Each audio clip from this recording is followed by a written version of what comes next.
we don't have enough bus drivers. And it's not just West Ada, it's in the state of Idaho, it's across the nation.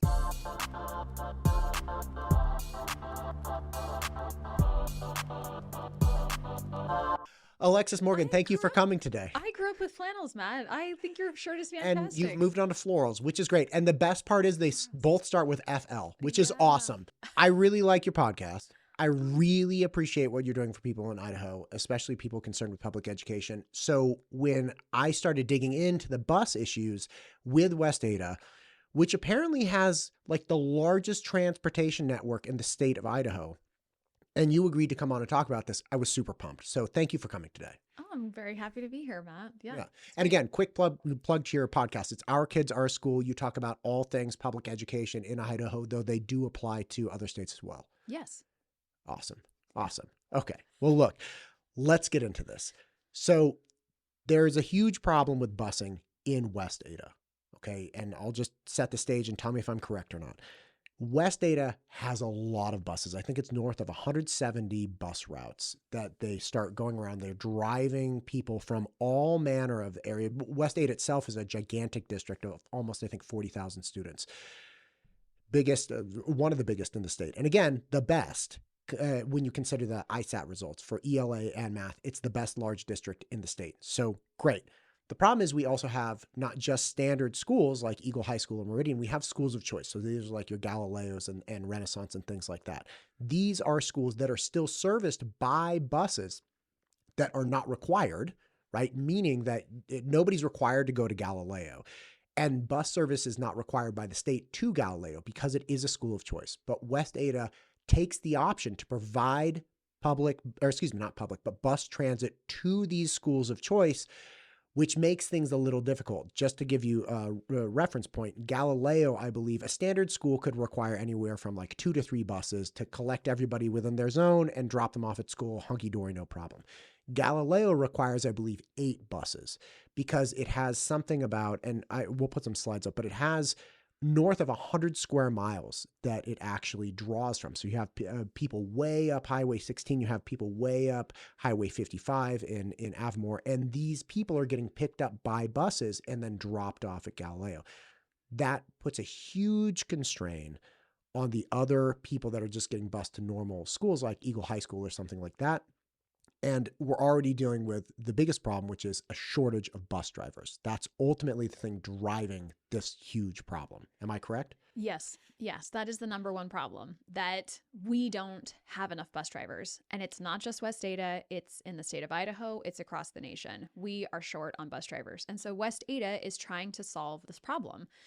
And this problem it's like really complex. It's not a simple problem. And so when we have a school district like the size of West Ada, we've got 40,000 kids. We are the largest in the state.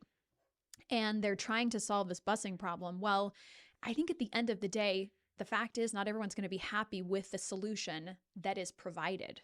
Like, I just think that's something that I think it's important to just put out on the table. That at the end of the day, whatever the district decides to do, some people are going to be probably okay with it, and some people are going to be upset about it. And I think I don't want to say like that's okay, but that's just reality with this complex problem that we have. Gotcha.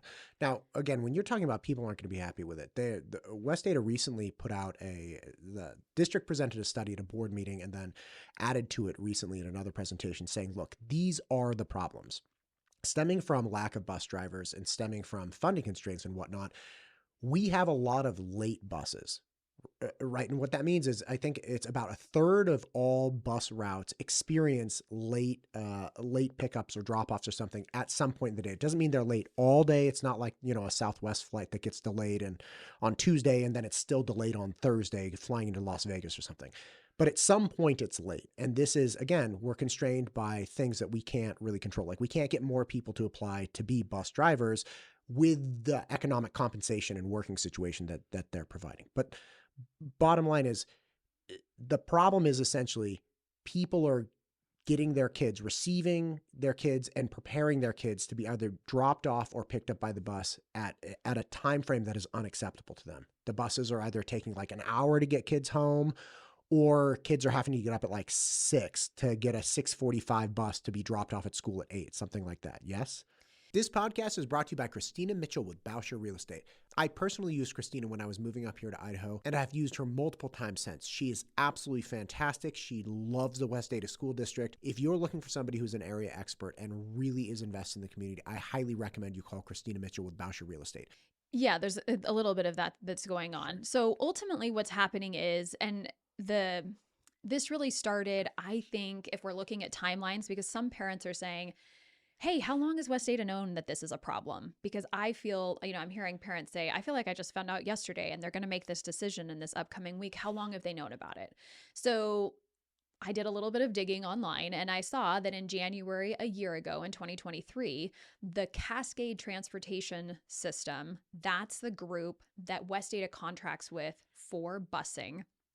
They came to West Ada and said, we would like an increase in payment for our contract. And so the school board looked at that, and as they were looking at those numbers, they were asking for an 18% increase. And that 18% increase equated out to $2.3 million. $1.9 million of that was for salaries. And I think that's fair, right? The cost of living has gone up, right? So we won't get into those details, but so $1.9 million was for salaries and $400,000 was for like just operating costs for Cascade Transportation. Well, during that meeting, the board voted, and it was a 5-0 vote to approve that increased payment in that contract. And I think it's important to note that one of the school board members, Trustee Benetti, said, listen, I feel like we're kind of rewarding substandard performance.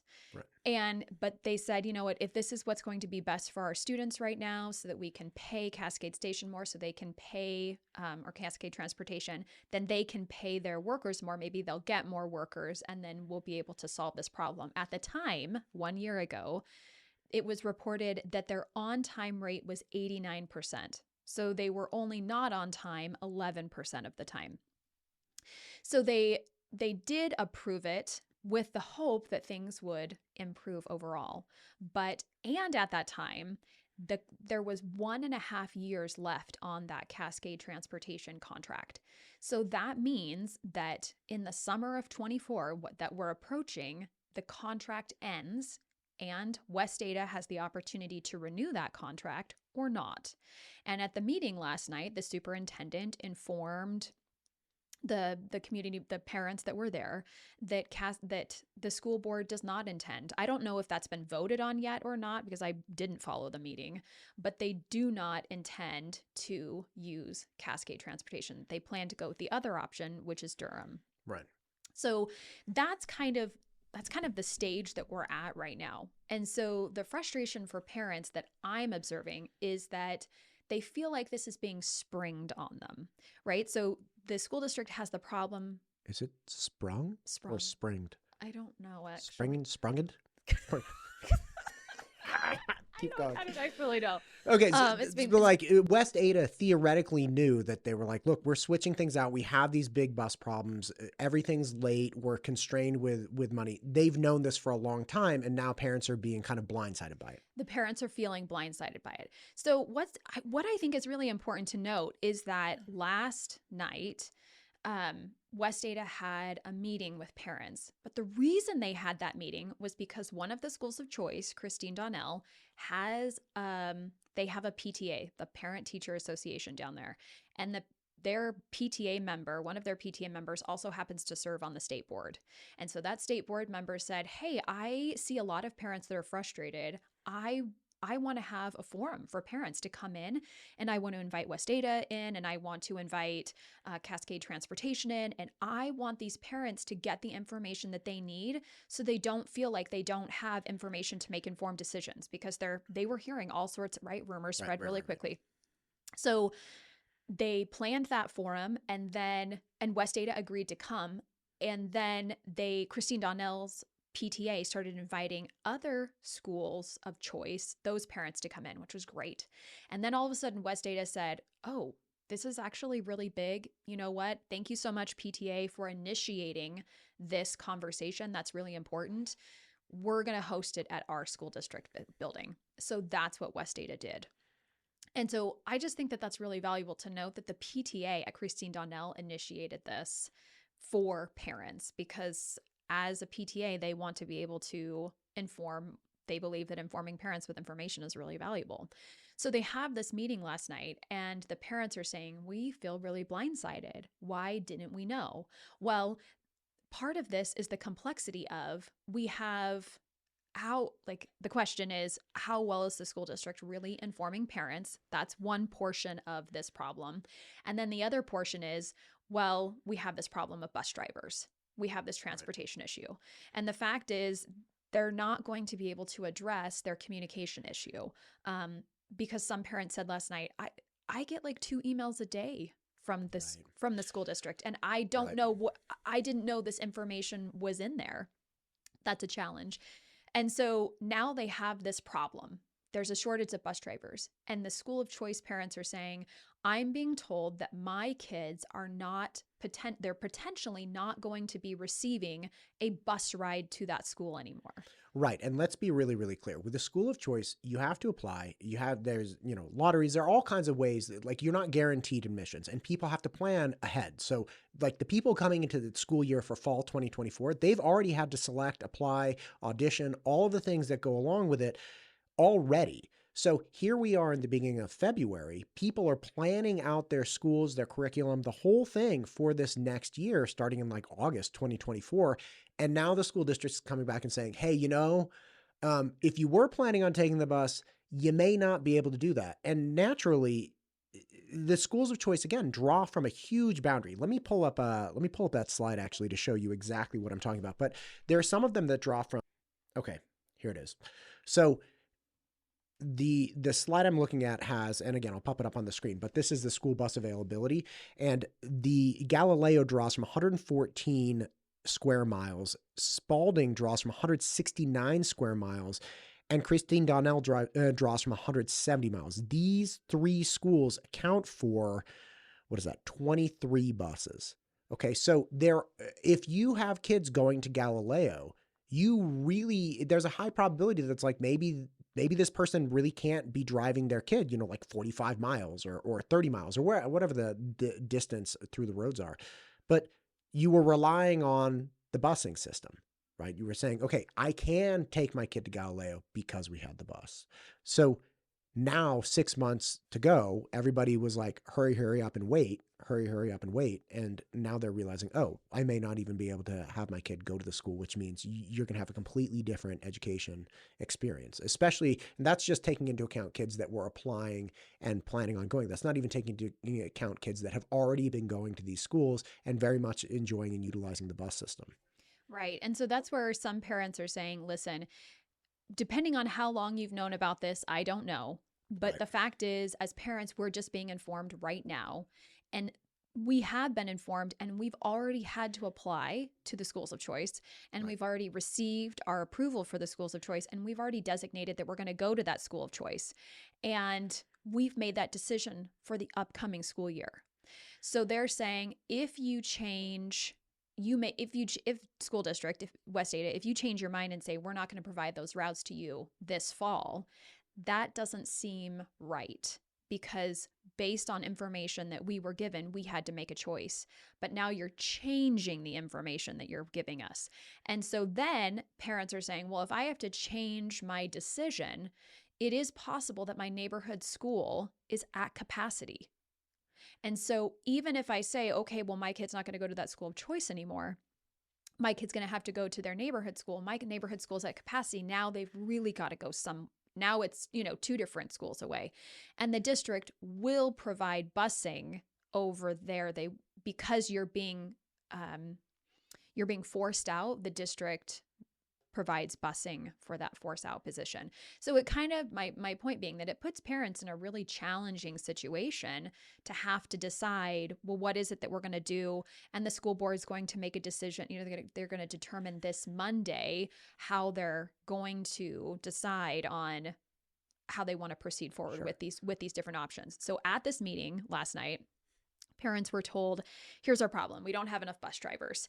And every day we are short 4 to 16 routes with a driver. That's a significant number.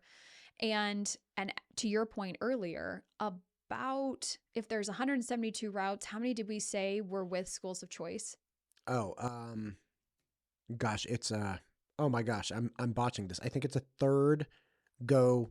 The schools of choice data, I believe it's a third of the busing routes go to service 10% of the population of West Ada. So the schools of choice counts for a third of those bus routes. And again, only about 10% of the overall population go to the school of choice. Right. And so that's the problem, that we have 10% of the West Ada population that goes to schools of choice.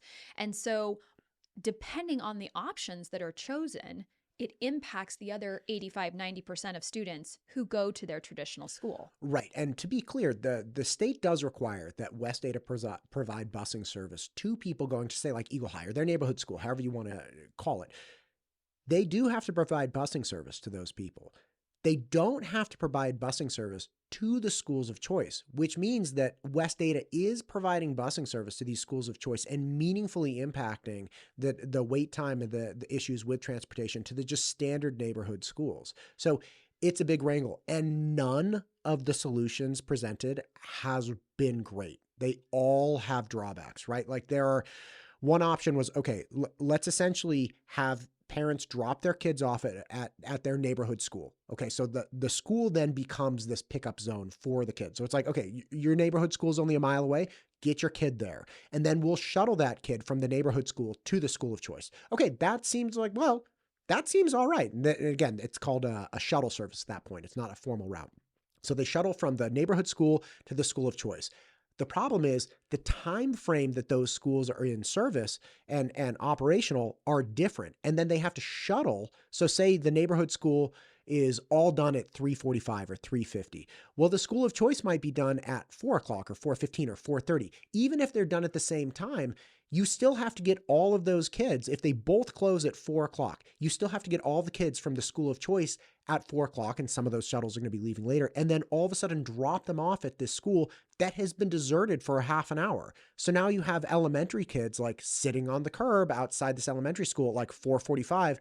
No one's there, and parents are supposed to be, like picking their kids up. It's like, that's not a great option. Well, and then that option, so then they have to plan for supervision, and that also costs money. Right. There's a fiscal impact. There's a fiscal impact here.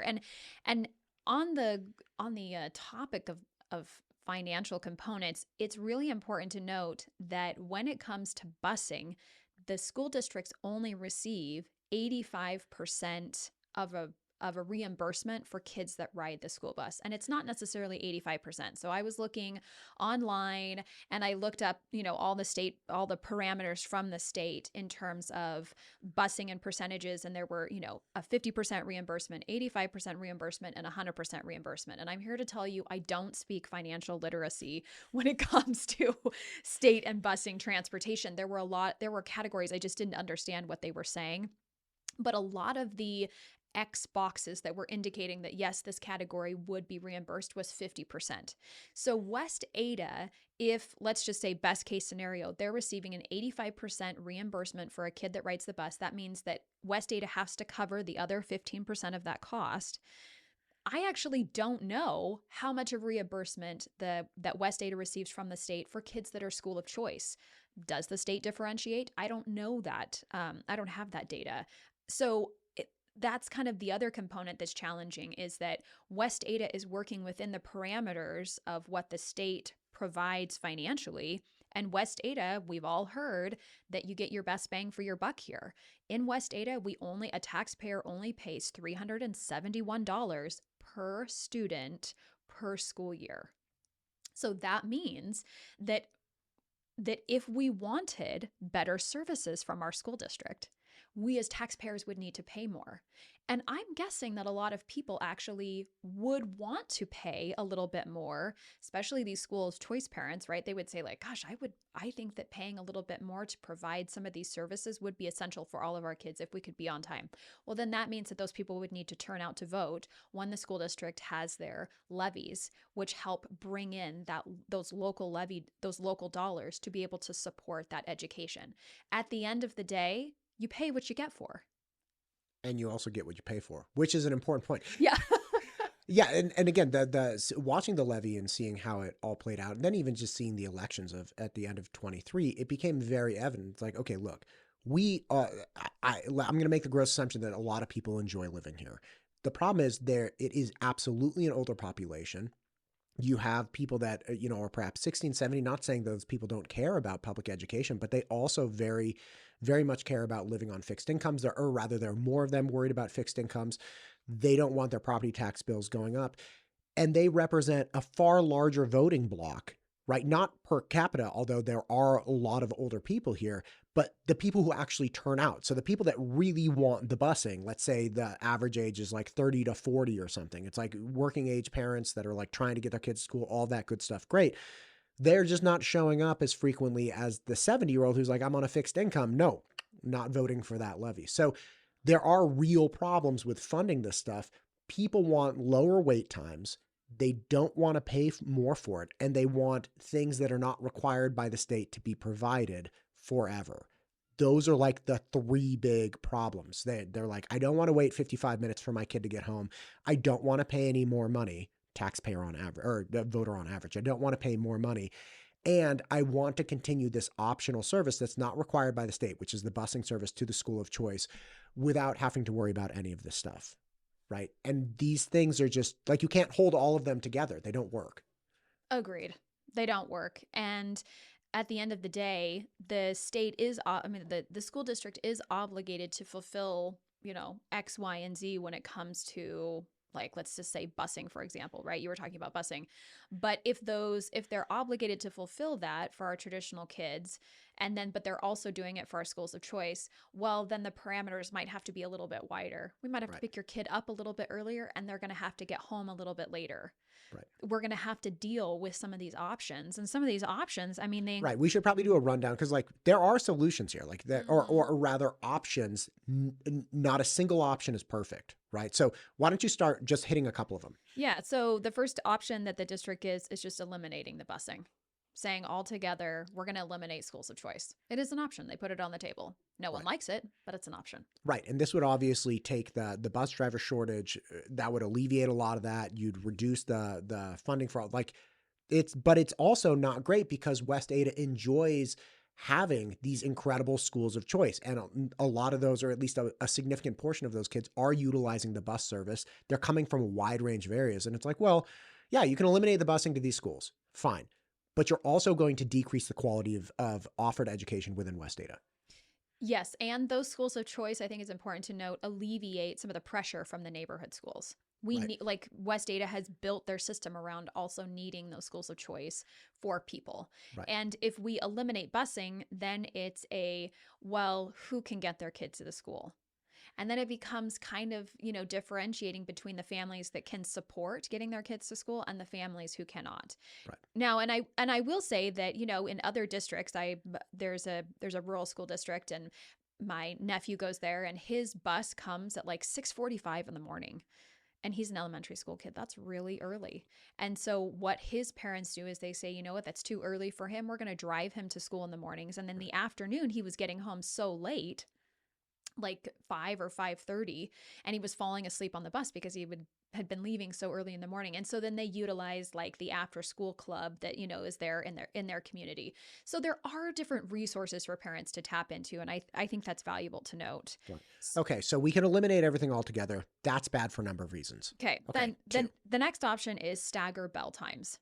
So if we stagger bell times, we say, hey, if this school starts this time, then it's going to be able to give us the option to come to this school and say, well, I can pick up these kids and then I go pick up these kids because the start times are different. They already do that with elementary, middle school, and high school. This is why the schools don't all start at the same time, is because of busing. Right.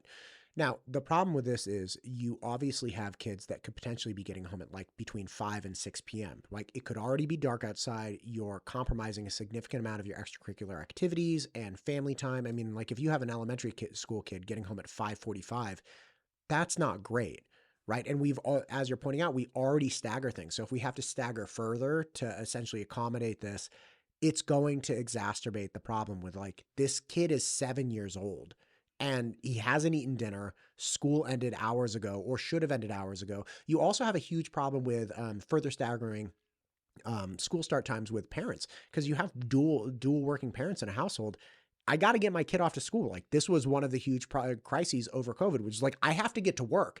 Like, I've structured my entire existence around dropping my kid off somewhere that does educate them and take care of them, like all these great things. But the kid needs to be gone. I need to, like, because I need to function. So at this point, it's like, okay, so now we have some staggered drop. My kid's getting picked up at like 9 o'clock. I'm supposed to be in the office at 8. This is not good. No. And also I will say this is why there are some services that are before and after school, that you can take your kid to like the YMCA before school, and there are buses that go from the YMCA to an elementary school. So there are some ways around it. I will say that. So the third option is to standardize busing areas. And this is to say that we're going to say, if you live within 5 miles, we will come pick you up. But if you live out, or vice versa, if you live within 5 miles, we're not going to come pick you up. But if you live outside the 5 miles, then we will come and get you. But when they standardize that busing area, it's my understanding that they're talking about all schools, not just schools of choice. Is that what you took from that? It was my understanding that at the neighborhood schools at this point don't seem to be the largest issue with the busing system. Like, yes, everybody wants fewer late buses and whatnot, but the greatest problem is, hey, look, we have a non-standardized format for schools of choice. So I'll pop up an image on the map, and I already showed you this, but the image of the area that Galileo covers is this like mass giant thing north of Chinden. So it's like, there's no school that would ever try to draw from all of these places. And again, you have these little red dots that are up at, like, way up 16 and way up in Avamore. What I took away from the presentation is, okay, we're going to standardize in a similar fashion to what we already do with our neighborhood schools. We're going to apply that to the school of choice. But then again, you have the same problems because you're drawing from such a wide area. You're like, well, if you're currently drawing from 170 square miles, okay, so you're going to do like a 5 by 5 square. That's 25 square miles. I mean, it's under a sixth of, it's almost a seventh of what you were originally doing. You might as well just eliminate bus service. Right. Well, and that parents also noted at the meeting last night that there was, if we did something like that, that there would be more cars in the neighborhoods dropping those kids off. And so many areas at schools are already congested with pickup and drop off. Like, there's actually quite a few parents that already do pick up and drop off, and it makes for very chaotic, not that it's chaotic, but crammed, just a very slow process. Anybody hangs out on Floating Feather in the morning, like, it's a train wreck. Yeah, I won't go there. I don't go there. My daughter, who's in middle school, she's like, oh, can you take me to school? And I open up my app and I'm just like, oh, bus is on time. Like, bye, sweetie. You're riding the bus, sweetheart. Yeah. I don't want to go to Floating Feather. Yeah. So, and again, another problem that I think we're going to get into is acknowledging that because they're drawing from such a wide area, but also from the neighborhood, you have dual routes. So you'd have one bus driving down a street with another bus. So, like, say I'm going to Eagle High, that bus could literally be getting followed by another bus driving the exact same routes, but taking the kid to Galileo or somewhere else, right? So it's there are inefficiencies with having multiple buses in the same areas driving these parallel routes, but then going to different destinations. Well, and so what you're talking about is eliminating busing overlap. Right. So that's option number 4. That's option number 4. Oh, I was on it. Yes. Look at that flow. Right in there. You did a great job describing it. Yeah. I can't explain this. Okay. So, just to eliminate that busing overlap, I mean, you did a really nice job in just saying that, like, hey, if I've got bus A and bus B and they're going through the same neighborhoods, both those kids that get on A and B, we're just going to have them get on A.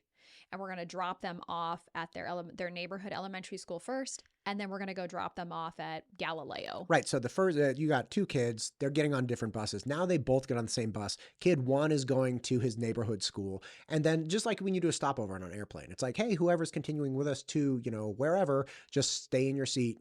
That would essentially be theoretically analogous to what would happen. It's like, okay, we're dropping kid 1 off first.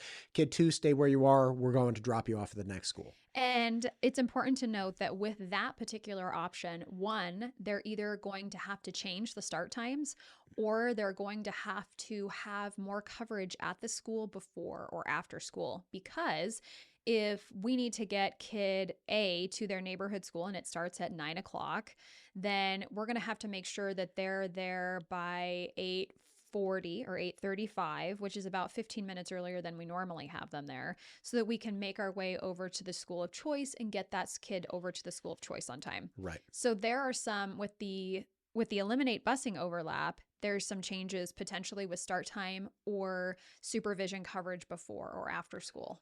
Right. And then also getting back home later. So then that neighborhood school is impacted. They have to wait for that school of choice bus to pick up to come back in the reverse order or to something. pick up that. And it's also important to note that this is something that that my kids have experienced. So kids that get picked up that are elementary school kids, that bus driver has most likely already been and done a high school route or a middle school route.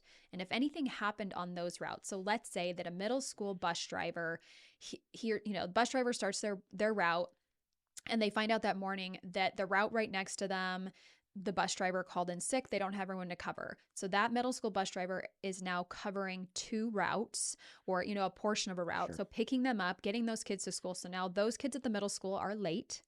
So now that middle school bus is also going to be late to pick up those elementary school kids because these time differentials that they have are tight. Right. It's not like there's lots of space there. So then those kids are late getting to the middle school. And if we do the eliminating the bus overlap, then they're going to be, late there. It's a domino effect throughout. Right. And again, this is the largest transportation system in the state of Idaho. And anybody thinking about an analogous thing, it's like, okay, well, you have things like, Southwest or American Airlines, and they're, boom, hitting all these stops. But they can go like 600 miles an hour in the air and like, okay, we're just going to floor it and make up a little bit of time. No problem. You can't do you're dealing with school traffic. You're dealing with this massive vehicle coming down. Like sometimes they go down the center on Floating Feather when I'm there to drop off. It's like, oh my God, there's a giant bus, just blew past my door. I'm like, okay, fine. Just Godspeed, sir, whatever. But you can't, once you have that, like you're saying, the domino effect, once you have that delay, you can't just increase your efficiency or go a little faster. It's like, no, domino. You're hitting all the way. The next couple hours are totally screwed up. That, and I mean, you mentioned that Galileo has the biggest area that they're drawing from, and Galileo is on, it's off of Linder, and it's right. I think so. Yeah. And it's in between 44 and Floating Feather. Well, those areas, especially Floating Feather, is just atrocious in the morning time between, I don't know, 7:45 and 9:30, just because there's so many people that are driving on that road. And then Eagle Road is also bad. Right. So Were you aware of the train wreck when Eagle had construction, or it was Floating Feather or Eagle, but essentially nobody could come from the east on Floating Feather. And it was something like an hour and a half wait time to drop your kid off. People had a quarter of their working day just sitting in the car, and hundreds of cars coming to the 4-way stop. Okay, here we go. Yeah. I mean, I knew, when we were, I avoided great. I can say that I did not have any reason to drive up into that area. And so I avoided it at all costs. Yeah. It's a good time. Yeah. Anyway, okay, let's keep going. So that was option 4, eliminate overlap, but that has problems. 5 and 6 are some manner of West Ada transport shuttling system. Yep. So the West Ada transport system, there's 2 different options. One, they say that they're going to make elementary schools like a transportation center. And they do this already in some areas. And this means that if they pick your kid up in your neighborhood, they're going to take them to, actually, no, I take that back. They're not going to take them. They're telling parents, let's say that an elementary school or a high school in your area, that's going to be the transportation hub. Right. And you, as the parent, you have to get your kid to that transportation hub. And your kid gets dropped off there, and then the bus will take them from that high school over to that school of choice. Right, which is technically considered a shuttle, right? You're going school to school. You're not going home to school. Right. And so they're basically saying that's providing a shuttle, a busing service, because that school that we're going to have you drop your kid off is a lot closer to you than your school of choice.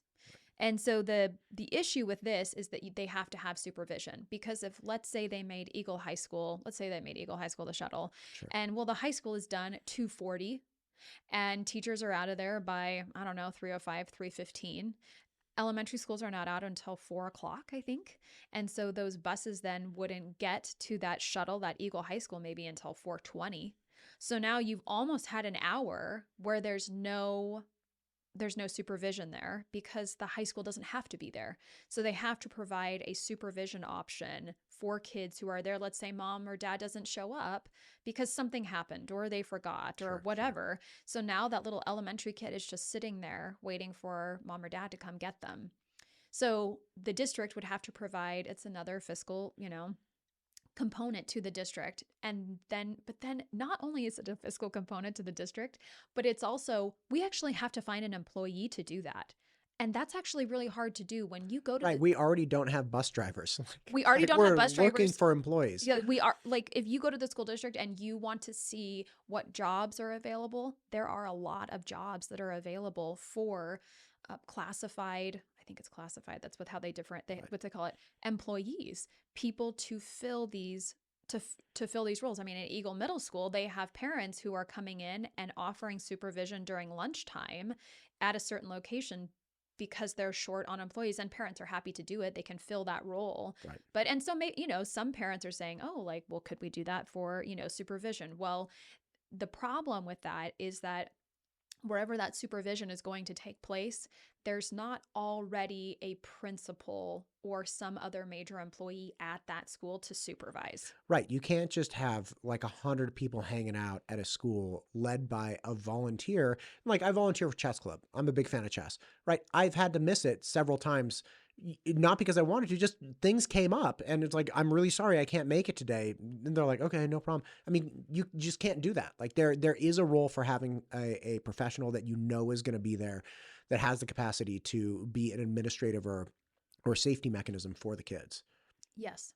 So, and then we've got the other one in this Watts system is the Watts Elementary no overlap, where this kind of really aligns with option 4, which is eliminating that busing overlap and still making that shuttle service between a school and the school of choice. This option actually opens up 24 routes. So I think aside from eliminating busing altogether, the Watts Elementary no overlap has the ability to open up the most routes based on the information that I understand. And so you still have to plan for supervision in the afternoon, but if it's opening up 24 routes, that's really significant. But it also means that it's impacting kids at traditional schools. And then the seventh one is regional stops, where they just say, you know what, we're going to bring everyone together in all these different areas, and we're going to pick up along a main road, and you got to get your kid to that main road. Right. When for a period of time, my family lived in New Hampshire, and they did that. They just said, but the reason they did it was because of all the snow that was there. And so they said, we've got to pull all of our kids out of these neighborhoods that they're in, and you've got to come to the main road so that the bus can stop off along the way. Well, it was not a problem for us because we live right near. But there were kids that had to come a mile or more out of their way from that deep neighborhood to get to like a main area. And that's something that I think really irritates and is dangerous also for elementary school kids in our traditional schools, because as I'm sure that you've seen this, Matt, but when I'm driving around, I see that people don't stop appropriately for buses. Right. Even with that red sign out, they're not stopping. And so we also need to do what is safe for kids and keeping that in mind. Right. So the bottom line is there's no perfect solution. There's no perfect solution. If I were on the school board, which I am not, I'm not on the school board, Matt. Not this one. Not this one. If I were on the school board, I think one of the options that I would heavily consider is not changing anything for a full year, figuring out if we as a district could pay for this for a full year, because it feels like not enough time has been given to really address the problem with all stakeholders. And I acknowledge that you can't always have all stakeholders come to the table to address issues, but this is a major issue for the district. And so I would give parents a year who are at these schools of choice because they've already made the decision to go to the school of choice. And so unless the district really can't pay for it, and it's not necessarily paying, right? It's bus driver shortage. So if they can somehow figure out they're moving to Durham and maybe Durham's got more coverage and then they come over and they have, bus drivers for Cascade and people are willing to tolerate that buses are going to be late, right? Hey, we're keeping the services, but you have to tolerate the fact that the buses are going to be late. And then educate the public and help them understand, not in a one-way communication, not in two-way communication, but a collaborative conversation where we're talking about an issue, we're trying to solve this problem, that facility money, levies and these different things that the school districts run are really important for the success of being able to deliver services to families, and help create that buy-in for people to show up to say, hey, I was part of the solution, or I understood different components because I felt very engaged by my school board members.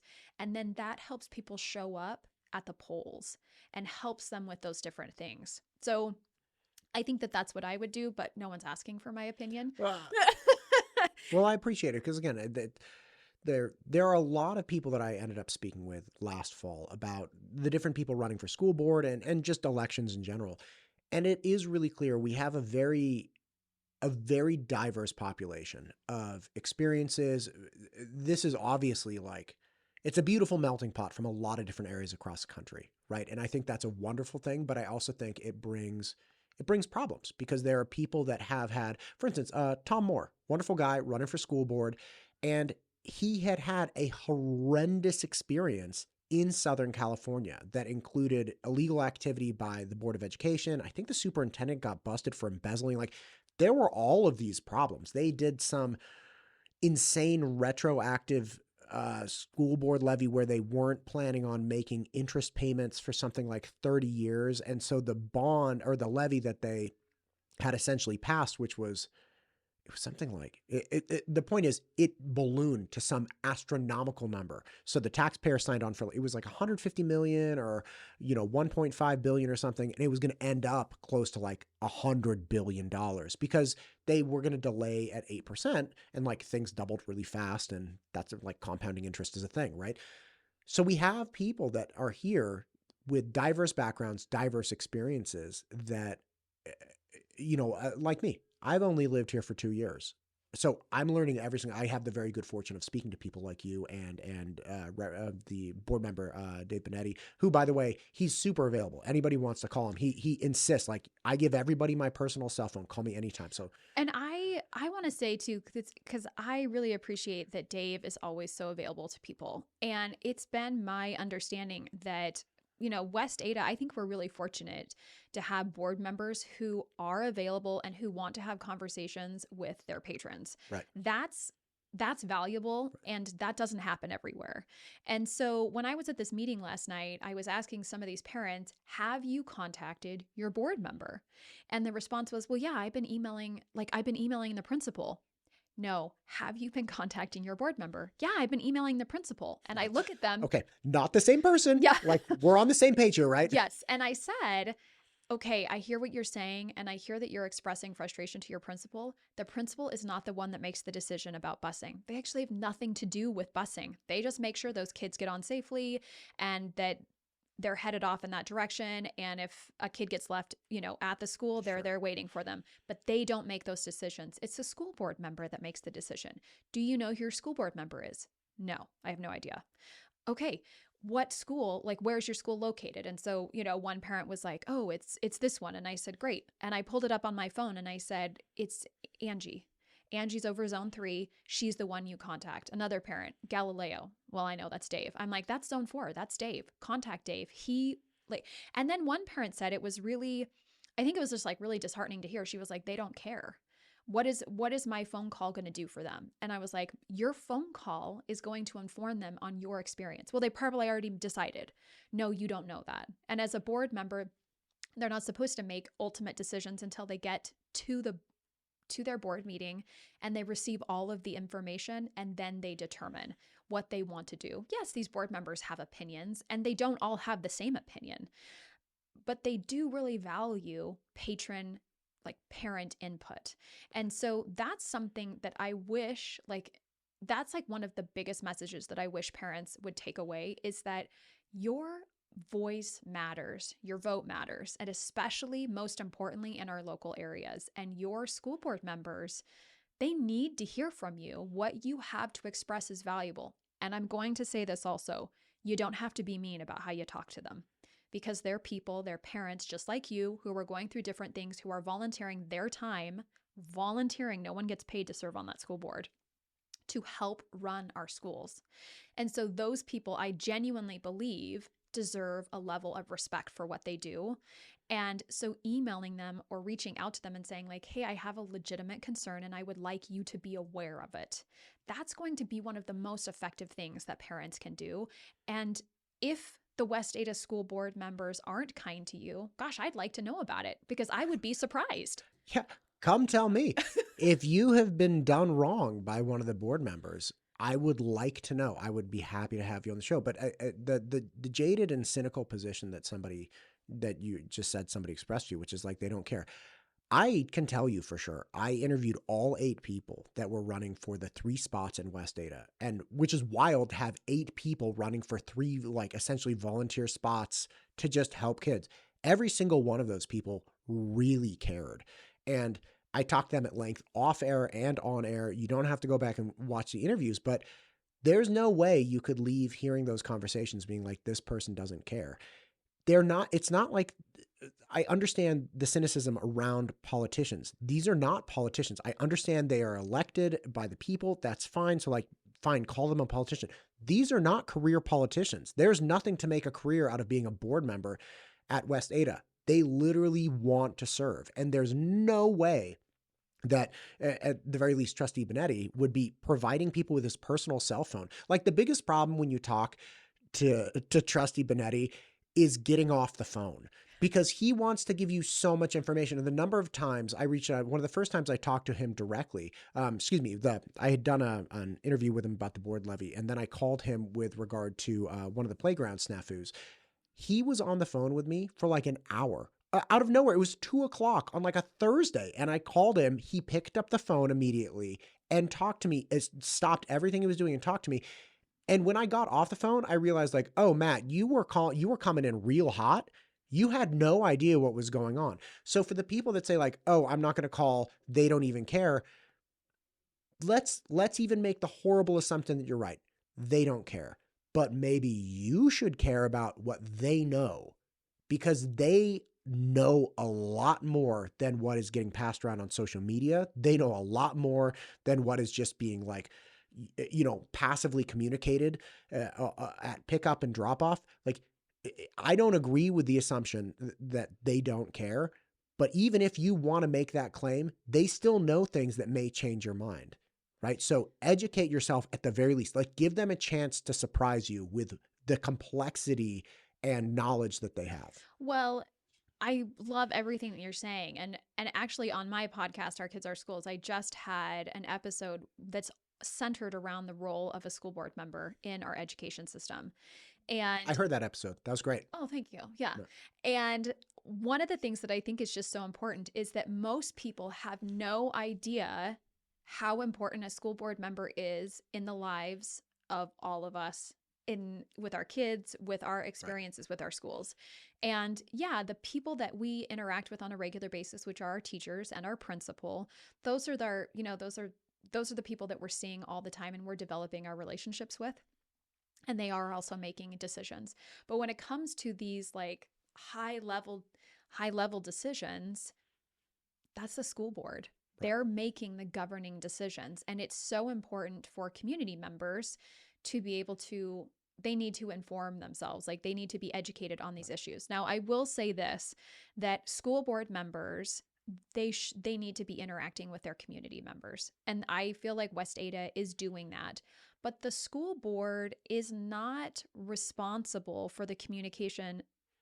They're not the ones who are sending out communication from the district. Right. They're not the ones in charge of the 2 emails a day and the text messages. No. And that's not them. But they could say, these are the kinds of ways that we want to communicate with our community members. I think there's definite improvement for West Ada. I'm not here to say that they don't have growth, because I do believe that there's major areas of growth for them. But when it comes to Matt and Alexis and, parents all over the district and patrons too, those school board members are going to take those phone calls. They're going to read those emails, and they're especially going to take the phone calls from people who actually want to have a conversation. Don't yell at these people, because they're volunteers. They care about our kids too. They want this district to be successful. They have lots of information that we don't. And I remember serving on the school board for the Lewiston School District. And I've had parents come to me all the time with a frustration, and they'd tell me these different things. And then I'd give them my lens, like what I saw. And it was always like this light bulb went off, like, oh, I had no idea. And I was like, well, I'm so glad you came and we had this conversation so that you could find out about things that you didn't know. And now you know, and that helps inform how you're going to move forward. Right. And if I may, and I know the focus of this conversation has been on the problems with the busing system, but it's become very apparent to me, learning what I have about West Ada School District and then hearing criticism of the public school system. And let me be very clear. I had pulled my kids from public school system in California for a multitude of reasons, and they were going to a private Catholic school system. And honestly, the Catholic school system wasn't even that great academically, but my wife and I, being educators, knew that we could supplement our kids. And we're like, I just need them out of that trash, right? People that I've spoken with about the West Ada school system are making West Ada pay for crimes committed by different school systems. They don't realize that West Ada has neutral classrooms. You are expressly forbidden from discussing politics, having any flag other than the United States flag and the Idaho state flag. You cannot bring any level of CRT or, gender bias, any of these things. Expressly cannot do that. Now, West Ada doesn't advertise these things because it's attempting to keep life quiet for people of West Ada. It doesn't want to end up on Fox News or MSNBC or something like this school district in, Idaho, Southwest Idaho is doing it. No, but like, they're not messing around in West Ada.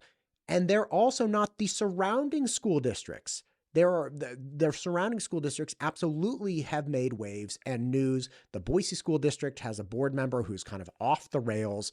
You've had recalls recently in surrounding areas. You have horrible library problems. West Ada did make the news recently by publishing a list of books that it was proactively eliminating. And it's like, these are the first 10. We have 40 more to go. And they're seeking this stuff out. West Ada is not the surrounding school districts. And I don't think it's fair that we collectively as a community make them pay for crimes that they haven't committed. They are really good people. Now, you don't have to take my word. I know there are lots of homeschool people and lots of people that prefer a more faith-based education or whatever it is. That's fine. But let's just start with the premise that, okay, not all school districts are created equally. We're required to have a public school system. And there are board members that expressly say, why can't we be the absolute perfect example, best example of public education? If we're going to have it, then damn it, why don't we do it as well as we possibly can and lead the country in this way? And honestly, if you take a little bit of time, you're going to realize they are doing this. It's not an overnight process, but West Ada is a fantastic school district. Let's not collectively make it pay for crimes of other people. Right. Amen, Matt. Can I get an amen? Can you get an amen? I think it's really important, and this is where West Ada has to work really hard, is that one, their communication could be better, and we're not here to talk about that in that way. But one of the things that's just occurred is just that we have some of this institutional experience from people and things that have happened over the years. Right. And so this is why a lot of people who have lived here for a long time have, a frustration with this. Plus in Idaho, what is it? 70% of schools are rural. I think that's the stat. And so West Ada is so large that sometimes, because it's so large, we lose that ability to maybe necessarily feel like everything's kind of nice and cozy, right? And so those are some of the things that I think those are just maybe scratching the surface for some people. And what I'm hearing you say is that it's really easy to generalize that things are bad or that something is awful. Like public school system is the devil. So, Right. well, which system? Right. Which teachers? But, right. But if people were to stop generalizing and be specific, and I've heard you ask people to be more specific on your podcast through the varying topics that you cover. And as people get more specific, they find that that generalized statement that they've made is no longer applicable. Right. And so I think that's really important to note, that as parents, if we're saying, well, they don't care about me, or, they don't want to hear from me. Well, have you tried? Have you reached out to them? Yeah, I think there's some people that have tried, that have interacted with their principal. They've had maybe a crummy experience. I mean, like, I've had crummy experiences with a principal in West Ada too. But I don't let that stop me from trying to do what's best for my kids or the kids in the school, or going to that. One of my favorite things actually is to contact my school board member. This is one of your favorite things, not like sushi or ice cream. Like one of my favorite things. I get really excited. I pick up my phone and I dial. I'm like, hello. It is like it's Alexis again. My school board member is a friend of mine, but he's a friend of mine because we've developed a relationship about talking about school things. Sure. And he'll give me his opinion and he'll say, you know what, I think this is something, like, you just got to climb the chain of command here. You got to climb. And sometimes I say, I'm not here to climb. I'm here to inform you, because you're going to be making decisions in the future about something. And as a board member, you should be aware of what's happening in this one school. I'm just here to inform you. That's it. And so as parents, when we're talking about this transportation issue, I can guarantee you that the school board members have thought about a lot of issues. The complexities of this, they've been weighing this out and trying to figure out what's going to be the best option. And the school district did their responsibility by bringing all of those options to the board members. And now the board members need to decide. So weighing in and giving them your perspective is so important. Right. And taking the initiative. Like, you have to take the initiative. It's not even a lot. It's not a lot. Email, it's a fun, like, it's not, you can text them. Like, it's not even a lot. We're not talking about like, take the initiative, get your PhD. Like, we're talking literally the most basic attempt at communication. And the thing that's interesting to me, and I'm actually doing a podcast, it's going to come up. My daughter is going to come on my podcast, and we're going to have this conversation about some of the things that she has experienced in this one role at her high school. And one of the things that's interesting to me is that she kind of talks a lot about how some of these students don't take initiative, and they're just kind of lazy, and they kind of fall back on some of these generalized concepts. Well, I think parents do that too. Kids are learning it from somewhere. And so as parents, let's show our kids that we can show up, that we can send that email, or, you don't have to call someone on the phone, send the email, do something to inform yourself, because we want our kids to be proactive. We have to set the standard for them to be proactive. That's really important. Right. Well, listen, I know you have a lot of things going on. Thank you for coming in today. Is there anything we missed with regarding to the busing? I don't think so. I don't think so either. Yeah. Thank you for what you're doing with your podcast, Our Kids, Our School. It's fantastic. I listened to the episodes, and it's chock full of information. Listen to it at double speed if you want to, but just consume the information. It will help people, because the more informed opinions we have, the more informed conversations we have, the better we're all going to be. And again, I thank you for doing that. Oh, you're welcome. Thanks, Matt. This podcast is brought to you by Christina Mitchell with Bousher Real Estate.